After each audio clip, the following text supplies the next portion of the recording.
Sipas njohjeve tuaja, se ke njohur dhe punën diasporës, sidomos diasporës shqiptare të Amerikës, çfarë roli ka luajtur diaspora shqiptare e asaj kohe, e fillimeve të shekullit kaluar në krijimin e raporteve me qeverinë amerikane për ta ndihmuar ekzistencën e Shqipërisë?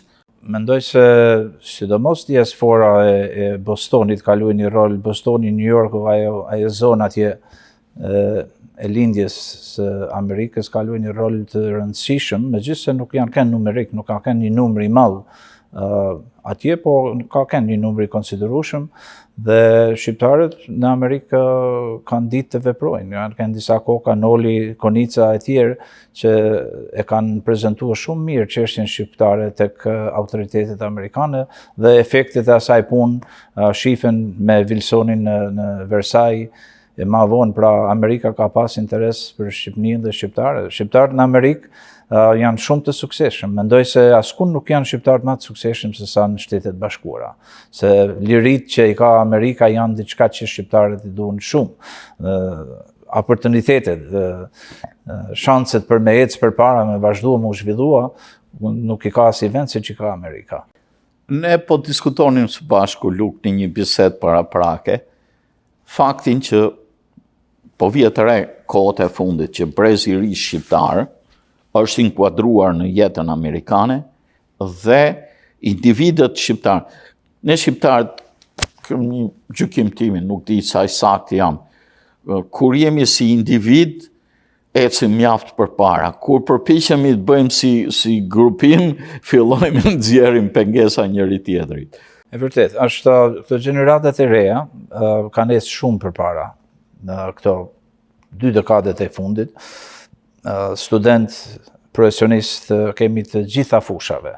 Edhe njërë ndër gjërat që të thash më herët është që profesionist, mjek, specialist të fushave të ndryshme nuk besoj se as Tirana që i ka aq të mirë sa i kemi ne këtu.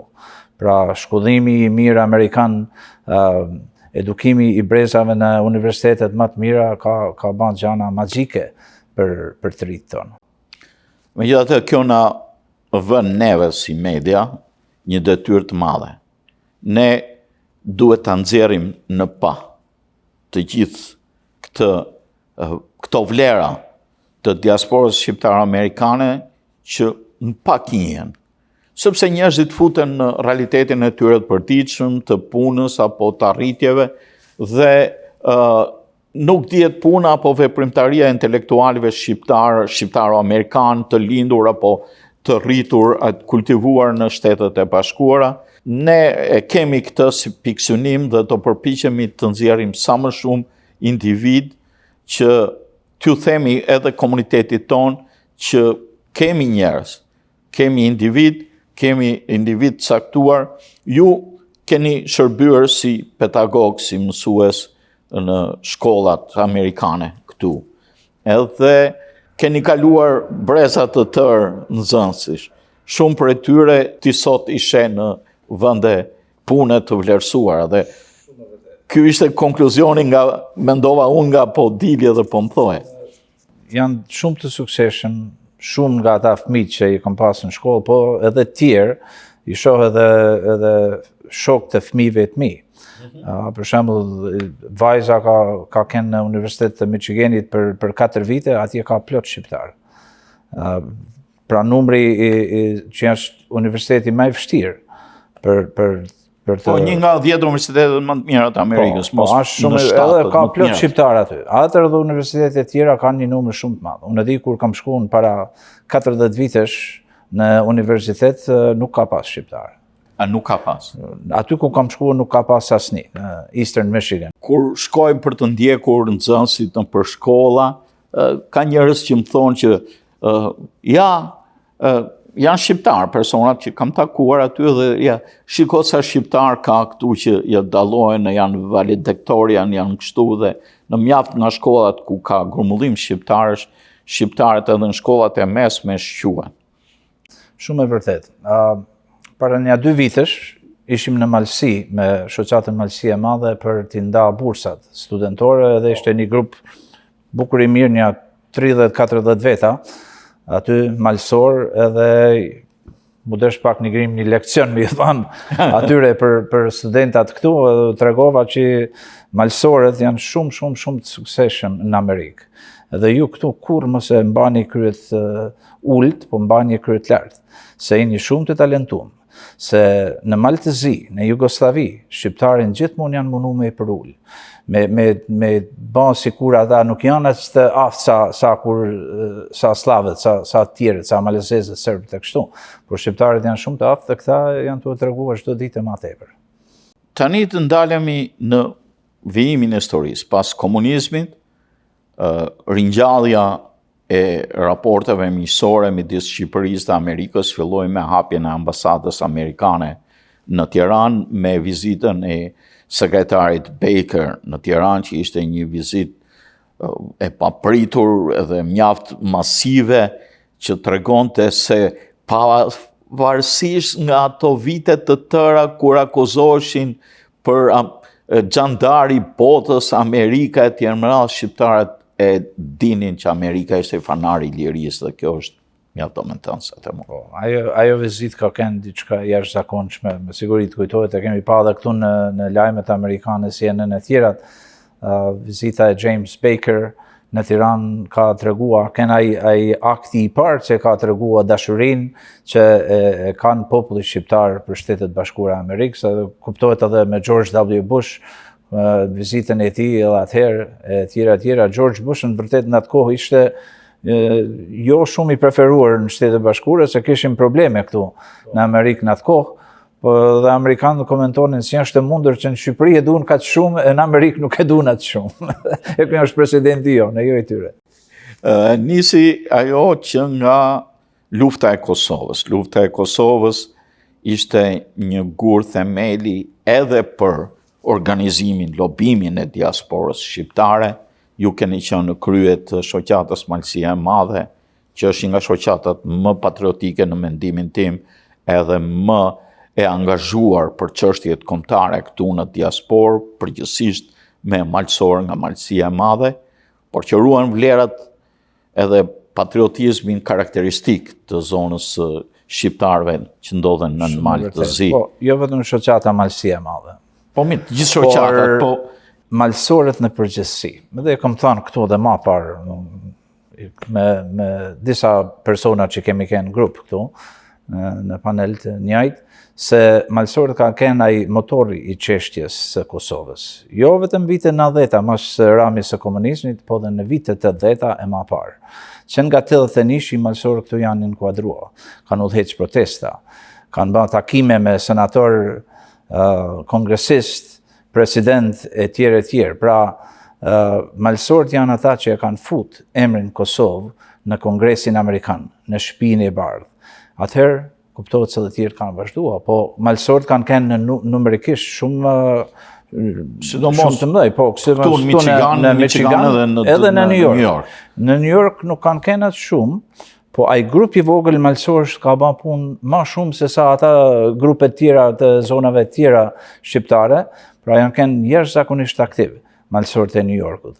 Dhe kanë bën organizimet, shumicën e protestave, shpresoj që do të bashkë në hulumtim edhe në këtë aspekt, protestat i kanë organizuar malësorët në New York. Ata kanë kënë kryesorët, ata kanë kënë mbikëqyrësit, ata kanë marrë përgjegjësinë për këto protesta. Njëjtën gjallë këtu në Michigan, po këtu në Michigan ne kemi kënë shumicë dërmuese.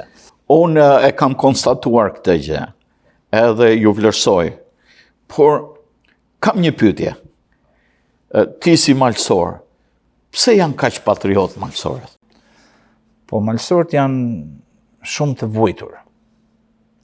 Malësorët nuk janë patriot tash, kjo gjeneratë, po aja është në gjenë, e the edhe ma heret, e kanë në gjak patriotizmin, për me i dashtë venin e vetë, por janë edhe kanë kalu kohra shumë të vështira, edhe nga Turku, edhe nga Shkjavë. Ne kemi sa familje që kanë njerëz të vrarë prej dorës serbo-malezeze, dhe malësori shtiri falë ato. Edhe kjo ka kënë një ndër arsyet. Por edhe për Kosovën, malësorët kanë pas shumë ndjenja se Kosova ka bën shumë për malsort. Në kuptimin e arsimit ose thuhet gjyqësimit. Në atë kuptim. Edhe të arsimit, por edhe të mbrojtjes së çështjeve kombëtare të shqiptarëve në Jugosllavi. Shteti shqiptar për një kohë shumë gjatë nuk ka bërë gjë për zonat tona. Na ka pas lënë në mshirën e slavëve. Kufiri ka kenë 100% i mbyllur, s'ka pas lëvizje as pak, s'ka pas kur farë shkëmbimesh me Shqipërinë. Vetëm do një vizitë e rrallë, por Kosova është ajo që ka bën atë pjesën që është dashur me i bën Shqipëria, se ne kemi pas Shqipërinë, unë kam jetuar vetëm pak kilometra nga kufiri i Shqipërisë. Ne jemi rritë, ajo në mënyrë indirekte ka bën shumë për ne. Radio Tirana, Radio Shkodra, Puka, këto të gjitha janë kënë që i kemi pas të përditshme në familjet tona. Këngët e Shqipërisë, ato na kanë mbajtur gjallë. Por kur vjen puna të arsimit, të lirit, të tjera, është kënë Kosova ajo që na ka mbrojt. Shkollimin e lartë e kemi prej Kosovës. Edhe gjimnazin, por atër edhe universitetet atje në Kosovë. Aty malsort ka ndalë që nga vitet 70 e mrapa, po thuaj çdo njeri që ka kryer gjimnazin, ka pas vend në Kosovë. Edhe nëse kanë të kenë nxënësa të dobët, atje Kosova si ka kthy mrapa asnjë. Po u ka ndihmuar, ju ka dhënë bursa, ju ka dhënë konvikte, i ka mbajt aty se ka dashur për ta ruajtur shqiptarizmin. Dhe për ata malsort nuk e harrojnë. Edhe për ata malsort kanë bën shumë këtu për Kosovën. Bile ka kosovarë që thotë ma shumë kanë bën thotë shqiptarët e Malit Zi për Kosovën edhe shqiptarët e Maqedonisë sa kosovarët vetë. Unë di edhe malsorë që kanë shku në UÇK, domethënë i kam takuar disa prej tyre, kam intervistuar e të tjera, po kthehemi tash tek lufta e Kosovës. Një rol të veçantë, domethënës mjaft të madh që meriton jo një monument, po disa 10 monumente në trojet shqiptare ka luajtur presidenti Clinton. Si e shpjegoni rolin e Amerikës gjatë luftës së Kosovës dhe vendimin e presidentit Clinton për të angazhuar NATO-n me bombardimin në Kosovë?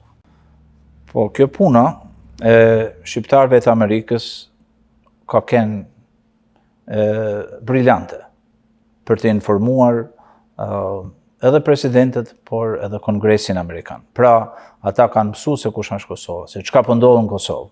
Dhe ka qenë një përgatitje graduale për shumë vite, që ka qu deri në luftën, deri në ndërhyrjen e Amerikës e NATO-s në 99-ën. Nuk ka qenë vetëm Clinton, po ka qenë të dy partitë. Edhe republikanët, edhe demokratët, kur ka ardhur çështja e Kosovës, ka qenë të bashkuar. Më di në protesta në Washington, gjysma e personave, kongresistëve ishin nga partia demokrate, gjysma nga partia republikane që vinin merren pjesë aty. John McCain, Bob Dole, Tom Lantos, ishin këta që ishin të zakonshëm në protestat tona. Disa herë që kam qenë në Washington. Pra, Amerika e ka ditë problemin e Kosovës dhe me ramin e komunizmit në Jugosllavi, me luftat që janë bërë në Kroaci, Sloveni, Spari, po sidomos lufta e Bosnës e ka ndihmuar shumë Kosovën dhe çështjen e Kosovës për mos të lanë një gjakderdhje tjetër, siç është bërë në Bosnjë të bëhet edhe në Kosovë. Dhe ajo mendoj që e ka shtyr mas shumti presidentin Clinton që të ndalet Serbia, sepse krimet e tyre monstruoze nuk ka mund të durohen, edhe populli që fut këtu në Amerikë, jevrejt, kanë bërë një punë të jashtëzakonshme.